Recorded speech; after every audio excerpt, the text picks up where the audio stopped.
Hey YouTube, this is Tanya. I used to be VSG Tanya. Now I'm Voodoo Queen. My channel's Voodoo Queen. Coming back, I have not made a video in I don't even know how long, probably over a year. I am 1 month shy of making 9 years after having VSG surgery. And so I am thinking about making a little quick series. I don't know how long I'll do it for, but just kind of talking about where I am right now, the struggles that I've been having, what I'm trying to do to get on top of it, and maybe see if like there's other people who relate to where I am and what I'm doing. So I am 9 years out. I am 46 years old, and I'm still maintaining most of my weight loss, but I'm up about, well, this other thing, I haven't really been weighing that much. I really only weigh when I go to the doctor's office and sometimes at home, but the scale messes with my head so much that I try not to weigh that much. So the last time I went to the doctor, I was up about 20 pounds from where I really like to be, but not even my lowest. My lowest, I'm up probably about 30 pounds from there. But I know to get to my lowest and stay at my lowest is not really realistic. So we'll kind of touch on that later on. But what I've been doing lately, I've been working a lot. I've been super stressed out. I'm sure like everybody in the country. And I have had some health issues over the last couple of years. About, I can't remember, 2 years ago, maybe more, yeah. I don't even know. I had plantar fasciitis that caused me to really struggle with doing step aerobics, which I absolutely love. I've posted videos of me doing step aerobics. If I didn't have my joint issues, I would probably teach step aerobics because I absolutely love it. However, it does not love me. The jumping and the jumping jacks and the pounding of the feet is a killer. I've had cortisone injections in my feet because of it. And I've done physical therapy. I've laid off of it for months and gone back, and it goes right back to feeling the way it did before. So I've just kind of finally accepted that that's probably just not gonna be something that I can do anymore, which sucks. I have also had some heart racing issues, and it's gone on for a couple of years, but it's gotten worse. And so like right now, I am wearing a 30-day heart monitor to try and catch it when it happens. So that's a good time. My heart rate will get up to like 130 something beats a minute. Just sometimes I'm just watching TV, just sitting down doing nothing. So getting that checked out. When I went to get this checked out, they asked me if I ever have leg swelling. I'm like, oh yeah, all the time. I always have for years and years.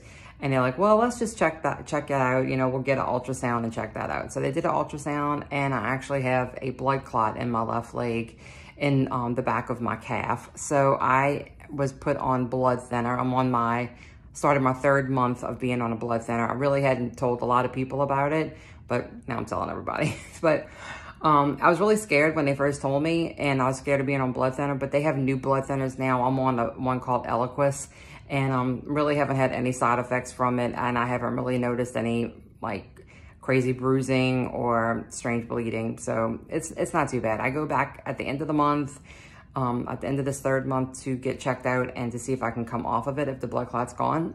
So I don't know, we'll see. I've had superficial blood clots in the past, dating like all the way back like 20 years. So that is not anything new, but the deep vein thrombosis is something new. So getting that checked out. So that's kind of just where I am health-wise. I am still an avid exerciser, even though I had to stop doing step aerobics. I walk like crazy, I haven't done as much strength training as I used to do. I used to do 2 to 3 days a week. Now I'm like all over the place. Like some weeks I don't do anything. Some weeks I do it 2 or 3 times. It just kind of depends. And I know I'm soft and mushy because of that. I would think the scale would be much higher than what it is. And I think it's just because I feel fluffier because I'm not as tight and firm as I used to be. So that's one of the things I really want to work on, is getting back to doing strength training at least twice a week, if not 3 times a week.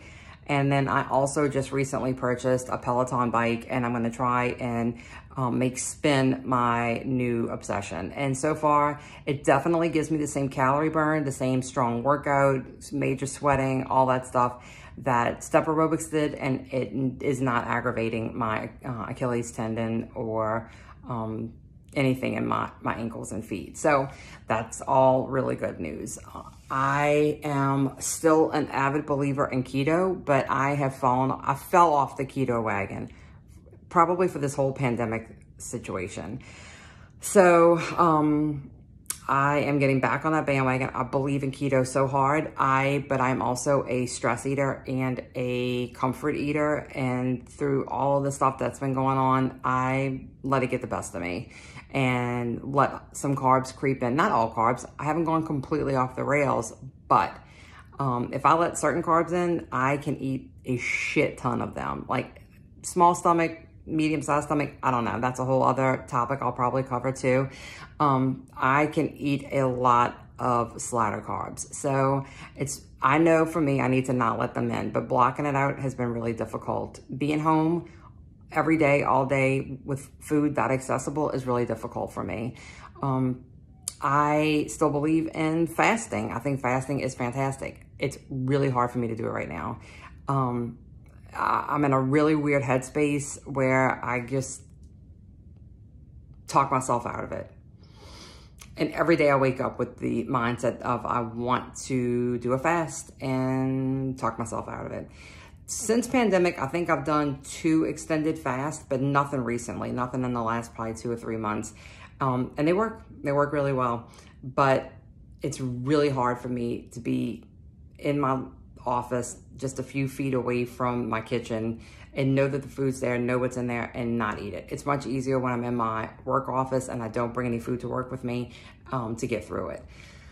So that's another challenge I'm dealing with. So, all right, I don't want to make this too long. I kind of just wanted to do an intro to let everybody know where I am and why I am thinking about, like, you know, just putting some content out there for people to see and to get some feedback on and some encouragement and some accountability. That's going to be probably one big video is going to be just about talking about accountability. So I am glad to be back. I am really thankful for all the encouragement I got from my Instagram and Facebook posts asking if there was any interest. I kind of didn't know if anybody would really care. I know people don't always want to hear about people on the struggle bus, but it's the reality. It's the reality of being this far out. And the struggle is always there. I'll always be a fat girl. I have fat girl brain. Like, it's who I am, and it's okay. But I need to just continue to work on fixing myself. I guess that's not really the right thing to say. Working on myself. All right. All right, guys, go out and make it happen. Bye.